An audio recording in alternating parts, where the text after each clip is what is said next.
This video is sponsored by Rose Forever New York. For International Women's Day, Rose Forever New York is giving free shipping, and for the month of March, you guys can get $20 off any order using my coupon code Black Swan. Discover which type of bouquet suits you best or spoils that loved one. With 100% natural, luxury roses that will last them for a year, they don't need any light or water to maintain freshness, and every bouquet is handcrafted in a Parisian-inspired keepsake hat box. Rose Forever uses natural oils and colored pigments, so you can enjoy roses without the headache of maintenance. So don't forget to order yours today by clicking the link down below in the description box, or go to roseforever.com. Hey everyone, it's me again, MUA Black Swan, and I'm back again with another video. And as you can see by the title, we're gonna be getting into it. I know I'm a little delayed on speaking about this movie. I actually had previously recorded a video. I didn't like it, and before I can get to re-recording it, we had the freeze. I live in Houston, Texas, and if any of y'all have been watching the news, we've been going through it. And depending on when I post this video, we've already got back to having power and water. Me and the family are safe, the kids are well, so I can't ask for anything more, because a lot of people have went through a lot worse during this time. So if you can, take some time out and send us some thoughts and prayers for the families who lost homes or lost lives or loved ones during the freeze in Texas. Let's get on to some lighter things. The movie, cool, we gonna talk about it. So, and all the items will be listed down below, so y'all can kind of see what I'm doing. But this is the palette I'm gonna be using, so girl, it's gonna be a good one. I don't know what I expected going into this movie, but I wasn't expecting to be so drained, so emotionally exhausted by the end of the movie. But first thing I do have to say, I was very surprised by the producers of this movie.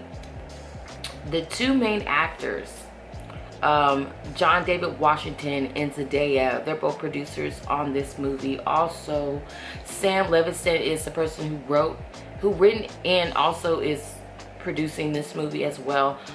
He's the creator of Euphoria, and also he did the movie Assassin's Nation. I believe that's the name of the movie.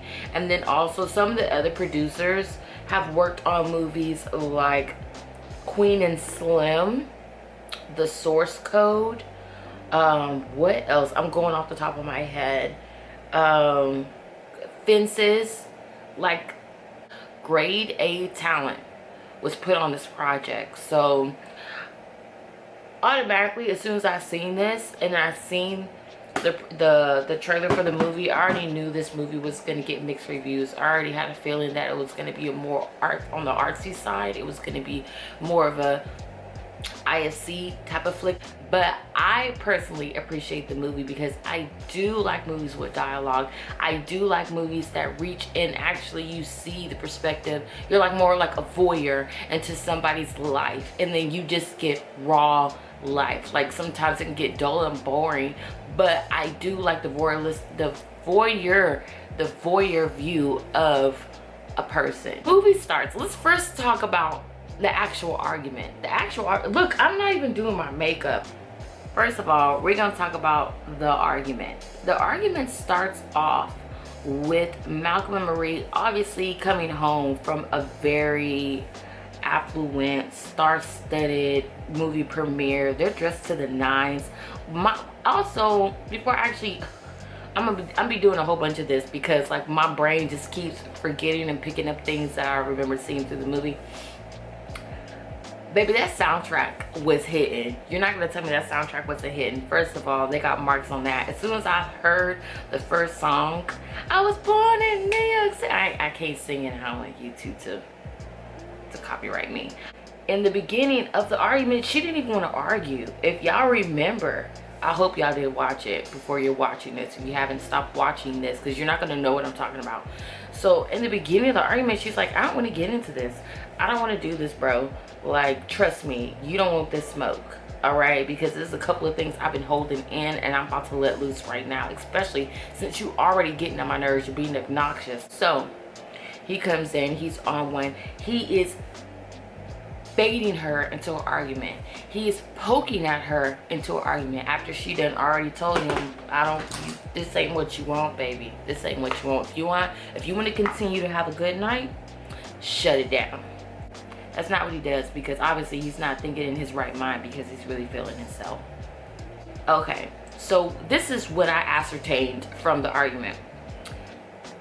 At the party, no.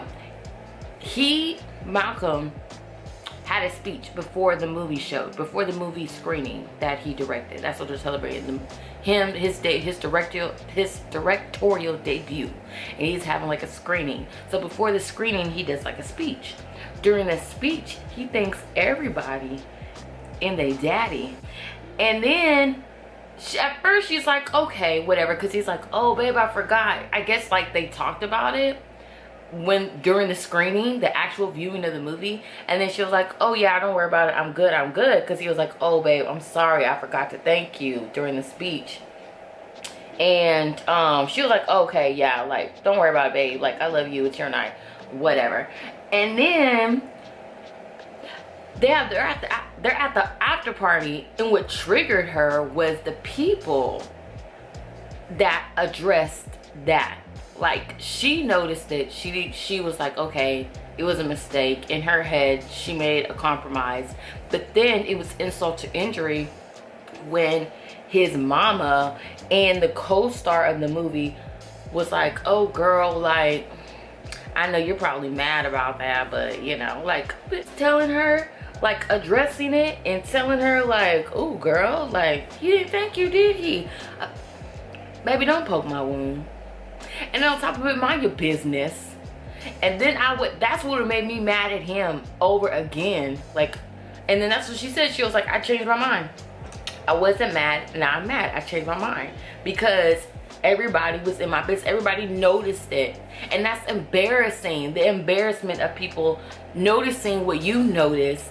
And then in your mind, you think it's okay. But then everybody else reassuring you that there's some type of flaw in your relationship, and they seen it, and then they're gonna put you on notice about it. And then on top of it, it came from somebody she didn't even like, because she was like, I don't like that girl, I don't like your little co-star. First of all I don't like her. And then he kept this is why the argument was getting me frustrated, because he was gaslighting her so much during the argument. He was like, oh girl notices, she's talking about the co-star that he has in his film. Mind you, the film is scarily adjacent to his own girlfriend's life. Another layer to the argument. Like, you're gonna make a film that I don't care what you say, but it is inspired by me. And then you don't even cast me in it. And then the girl that you have casted in it, I don't even like her. And then on top of it, she in her business. And then when we go home from this party, you have the audacity to bring her up. The argument would have been over with if he just shut up before he ate his macaroni and cheese. The macaroni and cheese was the catalyst, because that was when he first started like taking real slugs at her. Because remember, he was like, you're unstable, there's something wrong with you, you're really unstable. And the show was alluding to that. In the movie, they allude to that she does have mental health issues and has a drug problem. Well, was fighting a drug addiction. To bring up something that I've been struggling with so bad in an argument, so petty. But you know what? That's another reason why I appreciate the movie, because, you know, during an argument like this, especially when you get so personal, because you know how us artists are, we're sensitive about our crafts. And so she basically was taking shots at him because of that, and then it just went from there. It just went from there. Like, for them, for her to take shots at his craft and then tell him basically, like, you're not as good as you think, and you don't have the artistic talent that they say you have. As well as they were articulating themselves during the argument, they did have moments of pettiness and immaturity, which we all do. During the arguments we have, especially with somebody that knows us so well, that we have a long extended history with, that we really have no demons to hide from them. They know us through and through, and then we throw it in each other's face. Like, it is very, it's a very unhealthy, toxic way of fighting. But if we're being honest with ourselves, we've all done that. My favorite scene in the movie was the bathtub scene, where Marie is stripping herself. She's already vulnerable. He's already breaking her down. You can see the argument wearing her down. All right, so she's taking a bath. She's taking off. She is dressed so, she looks good in this movie, by the way. And she strips down. You know, she undoes her hair. Her makeup is running. She's in the tub. And for me, that symbolized her at her breaking point. Or her coming to the realization is that this relationship, I need to go. Or she's realizing that this is it. This is what I'm dealing with, so I just gotta be happy with it, or I need to move on. Like, she's just basically being like, this is how we are. This is how it's always gonna be, and he's not gonna change. He completely demolishes her because he's like, basically, how dare you say that this movie was inspired by you? Because it was not. And then he starts talking about all the other girlfriends he's had that were basically more of an inspiration than she was, and she's not the center of the universe, and how he should have thanked some of them during his speech. And the worst thing you can do with somebody who's trying to grow and do better is throw in their face issues that they are trying to overcome. At this point, it's going to take real accountability for the part they're playing in their relationship. Because it takes two. It takes two to build that kind of toxicity. It takes two to create that kind of pattern in a relationship. And they both played their part. Now, I do understand how Malcome was like, dang, you don't give me no credit. I was there with you through thick and thin. Like, I was there with you when you were at your worst. And I feel like I don't get no credit for that at all. And so, I feel him on that. But it's like, dang, bro, just shut up. Because I feel like every time they get a little headway in the argument, he always got to say something else. Like, you don't have to have the last word. He always had to have the last word. I think that's what was triggering. Because I was like, bro, if you don't shut up, just let it go. Oh, you know what part I really liked? I liked it when they were on the ground and they're taking a break from the argument, because they've been arguing for a really long time. They're taking a break, or they get distracted, and I don't know if this was Zendaya talking, like as the actual actress, or Marie, the character. But she goes on this rant talking about basically how they capitalize off of trauma and pain from people in the real world to sell movie tickets, and how actors really are just puppets and hypocrites. Like, I didn't know she was actually I felt like it was a little bit of both, because she is a producer. So I honestly was having I was going through mental gymnastics trying to decipher, is this really Zendaya talking? Is this really a monologue that she actually feels about herself as an actress, that she can't speak for the people because she can't relate to them no longer, because they live in a different world as people who live like you and me, who live in the real life. Like, they live in real life, but their world is different. They live on a different playing field than us.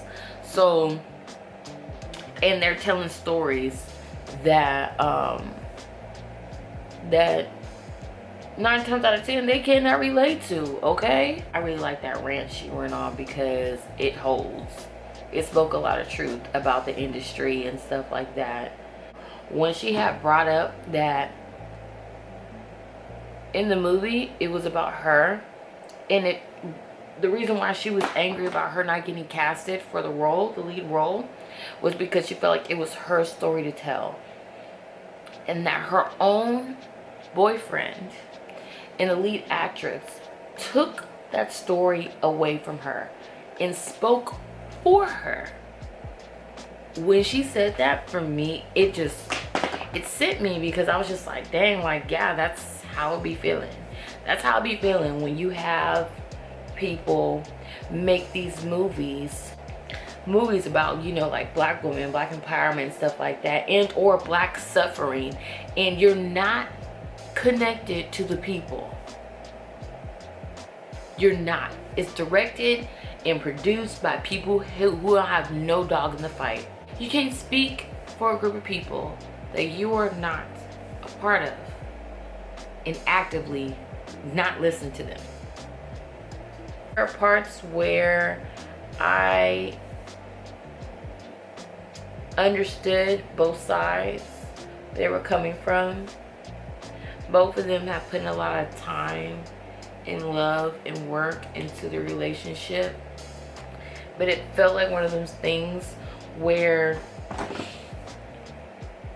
there's nothing else you can do for the relationship if you can't move on. It felt like they came to an impasse. Is that how you say it? Impasse? An impasse? You know, where like there's no solution, you're just kind of stuck. We got too much going on. So for me, I just feel like a relationship like that, do you really want? I feel like relationships like that are even more harmful than a relationship that's just flat out, you know, toxic. I feel like anytime you're in limbo, that's more emotionally draining than if you know for sure where you stand with somebody. And I feel like that's where she's at a lot of time. Like, even though Marie was saying, you know, like, you don't even love me, and then Malcome was like, I do love you, but it would be followed up by him berating her and gaslighting her. I feel like for her, it was one of them things to where maybe she felt like a lot of us, like, man, you know, he says it, but some of the things he does show me that he does love me, but he's still not giving me everything that I need. I know this isn't right. So I feel like someone in that situation, it's a little harder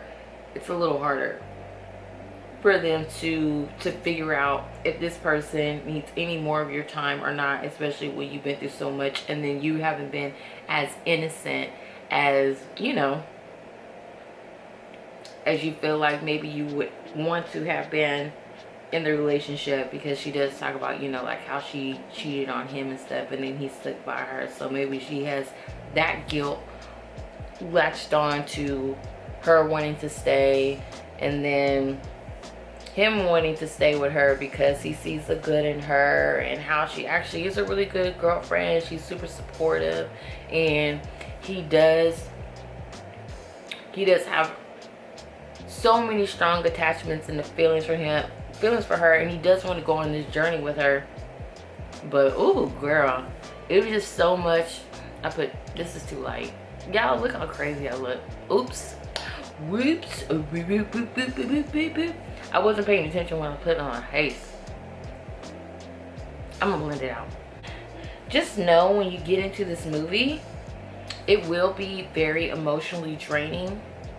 Extremely emotionally draining. Like, so just be prepared. And I do like it that it's just like a real argument, where I've never had an argument that lasted 2 hours long like this one, but I've had some pretty long arguments in my life, and they've been real eye-opening, and we didn't come to a solution. It was just one of them things where both, I guess, we had to get some things out, and then we both made the choice. We both made our own choices or whatever. So I guess, you know, like, that is what it is, you know. Like, I sometimes you have an argument and nothing comes of it. It's a situation where both of y'all are just not at the point where you feel like you're done with each other yet. And it sounds horrible. Yes, it's toxic. No, that is not a good way to operate in your relationship. You should not be doing that. But we're speaking realistically here. Nobody has a perfect relationship, and let's not act like our relationships, we know we have every single moment. You're in a long relationship where you just feel like everything is just cookies and rainbows. Relationships, especially long-standing relationships, be really, really hard. So don't watch this movie with your significant other if y'all are currently going through a rough patch. This movie might really trigger one of y'all, and it might actually start an actual argument, especially if y'all already on the rocks. Just save it for one of them days to where, you know, you can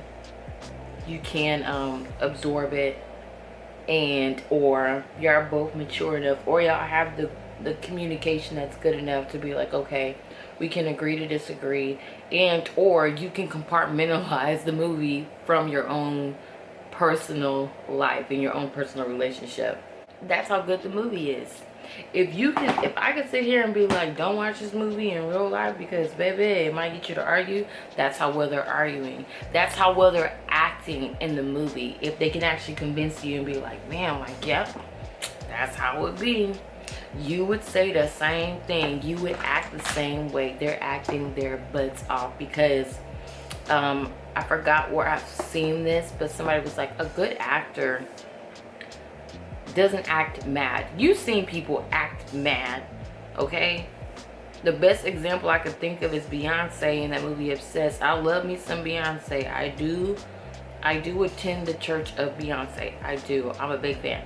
But baby, when they say she acts mad, she just, I'm angry. Like she does the mad. Now, a good actor, somebody who's acting, when they act mad, they can act mad and then let you know why they're mad in that emotion. Like they're mad off of fear or pain, or something like that. Because you know, you're not just mad for no reason. So when they can convey that, or them being hurt, like in their arguments, they were angry and you could see them being triggered into being angry because they were hurt. Like, I don't know how to say it, but being angry, especially in an argument, it's a mixture. It's a mixture. And then for you to be able to act that out of nowhere, or actually get into the scene like that, I think it's amazing. I could never do it. And what I heard, they filmed this during the pandemonium, during the whole panini, and they were able to get this movie together. This movie is also filmed like a stage play. It feels like a Broadway written movie because it's a bottle film. It's a bottle film. Like you're sitting here and it's a one-room film. Like you're just gonna be sitting here in one house the whole time. There's no scenery change. That's it, honey. So that right there, it is hard for you to do something, a movie as intense as this, with one other actor and in just one scene, one set. But the movies that I've seen John David Washington, it's really good to see that he is not getting his roles. I'm pretty sure nepotism plays a part in some, and has to, because your dad is Denzel. Who's gonna ignore that? If I'm a movie studio, I'm not gonna sit here and want to get on Denzel Washington's bad side. He's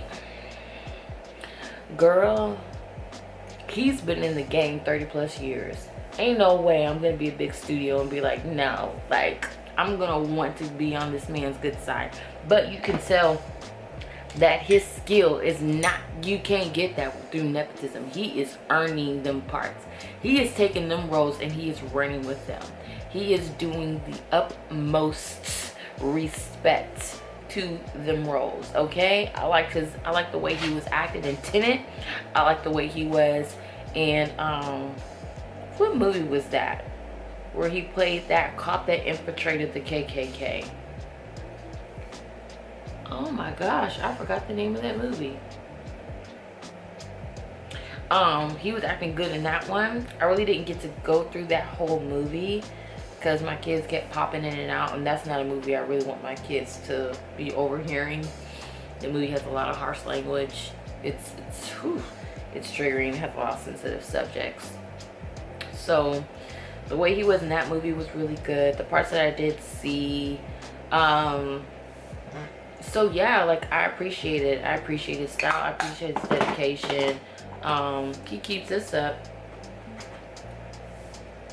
he might get more Oscars than his daddy. I said it.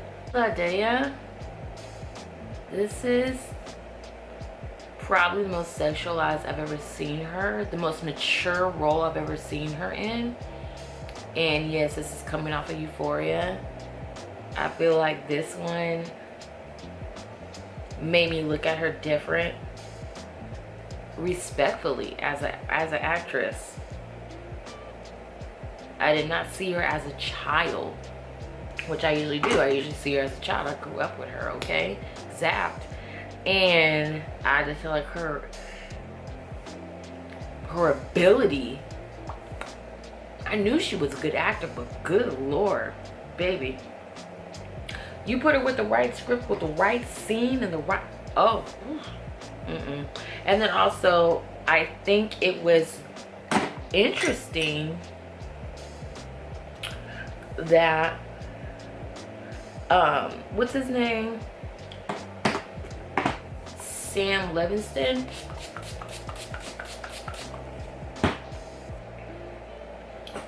This man, this white man, had this range for these black actors to be able to execute.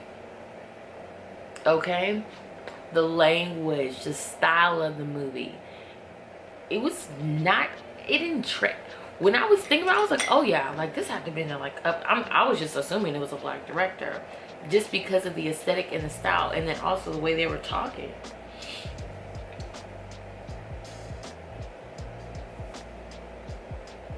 So I do appreciate how Sam, like I know him, how Sam was either having enough people have say in the direction of the film, and or allowing the actors to take more, have more liberty and freedom with the scripts. I don't know which one it was, but either way, I appreciated it. I appreciated how raw it was, how it sounded like a real natural conversation that, you know, that you would have after. That's table talk. The way they was talking to each other, that was pillow talk. That's not something that any of them with their characters would say in front of the people they was talking about. If you watch it and you don't like it, I get it. I completely understand why anybody would want to sit here and just listen to two people arguing for 2 hours, especially when it didn't come to a solution. Also, it's just kind of like, I kind of felt like they were teetering between art and real life. So yeah, that's what I think. That's what I thought. That's what I thought. If you agree or you don't agree, please let me know what y'all think about the movie Malcome, which you can watch right now on Netflix. And I think right now I'm gonna watch the movie I Do Care. Looks kind of good. So let me know what y'all think about the movie down below in the comments. Thank y'all guys for watching. And I'll see you on the next one. Bye.